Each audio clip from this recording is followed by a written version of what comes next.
राज और उसके दोस्त एक पुरानी हवेली में घूमने गए जो शहर से दूर एक पहाड़ी पर स्थित थी। उस हवेली के बारे में कहा जाता था कि वहां एक बार एक औरत ने आत्महत्या कर ली थी और तब से उसकी आत्मा वहां भटक रही है। गांव वाले उसे काली साया कहते थे।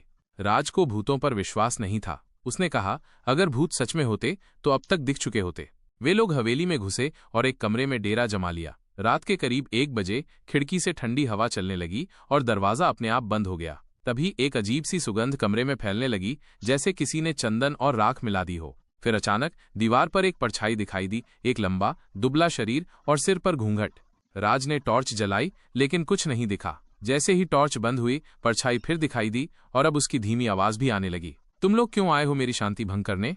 सभी डर से कांप उठे। एक दोस्त ने दरवाजा खोलने की कोशिश की लेकिन वो लॉक हो चुका था, अंदर से भी नहीं खुल रहा था। तभी कमरे में रखी पुरानी अलमारी अपने आप खुल गई और उसमें से एक पुरानी डायरी गिर पड़ी। राज ने उसे खोला। उसमें लिखा था, मैं शांति चाहती हूँ। मेरा शरीर हवेली के पिछवाड़े दबा है। जब तक कोई मेरी अस्थियां गंगा में विसर्जित नहीं करेगा, मैं मुक्त नहीं हो सकती। राज और उसके दोस्तों ने साहस जुटाकर अगली सुबह वहां खुदाई की। सच में एक कंकाल मिला जिसे उन्होंने पूरे विधि विधान से गंगा में विसर्जित किया।